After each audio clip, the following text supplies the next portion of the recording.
the Prophet ﷺ's journey. The narrator says, every time the Prophet ﷺ would meet us in the masjid or see us in a gathering, he would ask, who has seen a dream today? Because dreams are another part of prophethood. Prophet ﷺ said,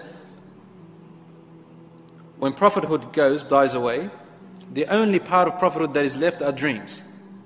Dreams tell you things that we don't know.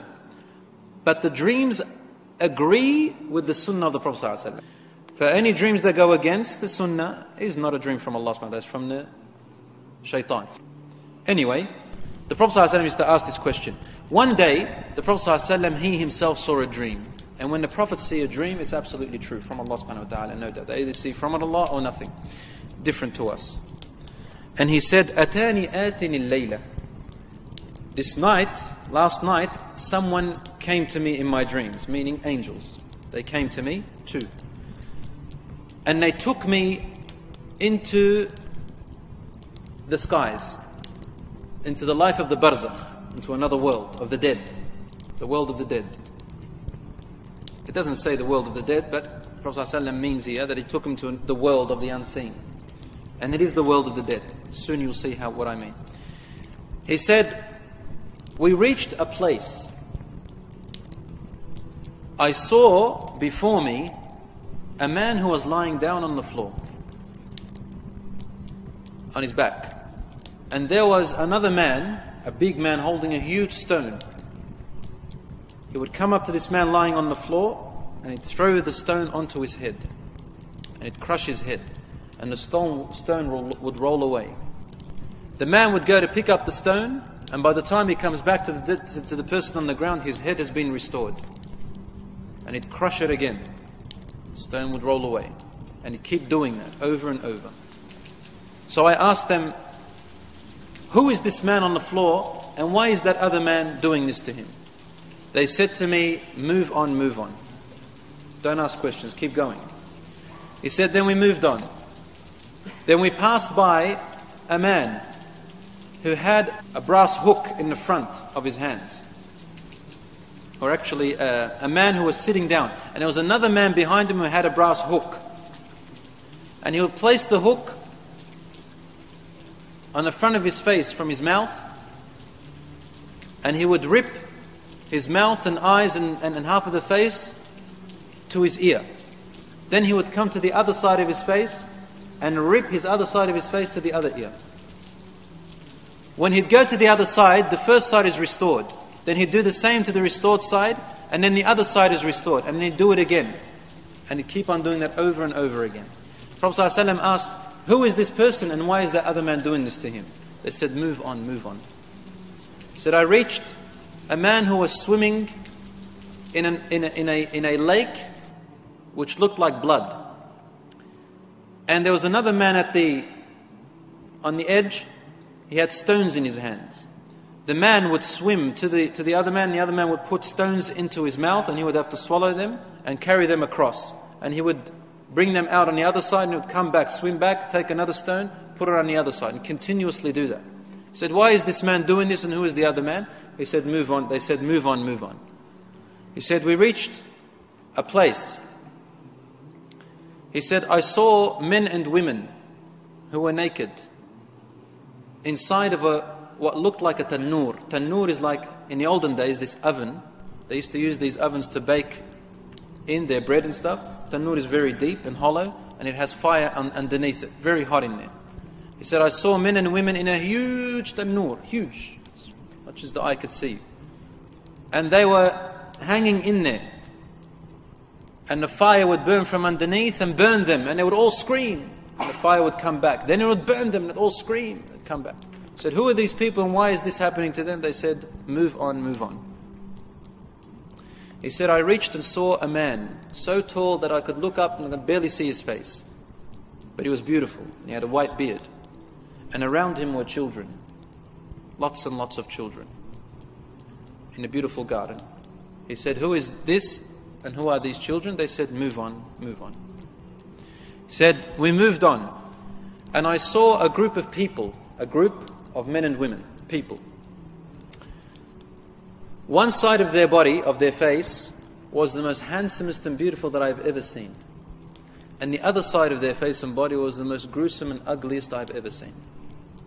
Then they'd walk to a river and they'd bathe in it, and then the side that was ugly was restored to be as beautiful as the other side. And so they were completely beautiful as I've ever seen.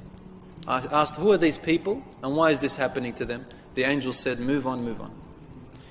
He said, I came to a man, this big man, and his face was the most hideous and ugliest I have ever laid eyes on. And he didn't smile. I asked, who is this person? And they said, move on, move on. Finally, as the dream was almost over, I turned to my companions and I said, this night I have seen many strange things. Can you explain them to me?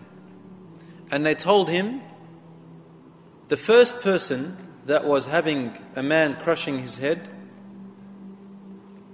is either, we don't know the exact tafsir here, either an example or it is real. But nevertheless, this is what will happen or what it is happening to the person who dies before the Day of Judgment. He said, that was a man who used to deliberately sleep past his duties, his prayers. يَتَثَاقَ رَأْسُهُ عَنَ الصَّلَاةِ. His head is too heavy to get up for his prayers. And so he is being punished like this until the Day of Judgment.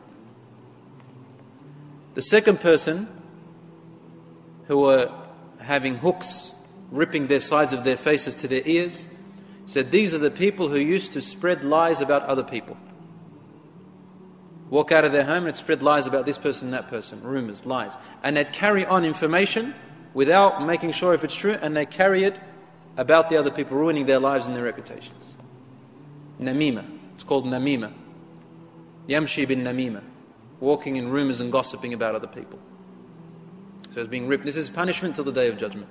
The third person, who was swimming and having these stones, he said, ذَلِكَ آكِلُ الرِّبَى. He is the person who consumes interest, riba, usury. Yani, he is not in need.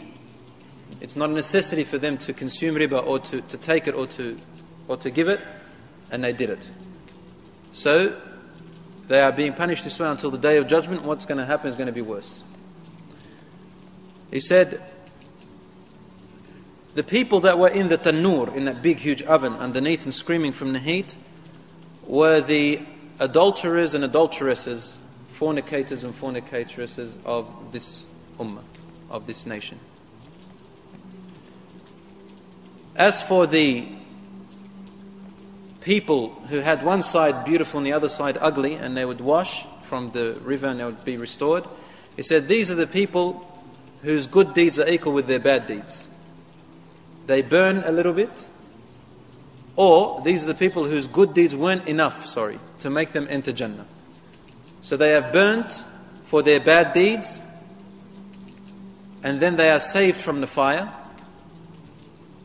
or they will be saved from the fire, and they will cleanse themselves from this river in Jannah, and they'll be restored.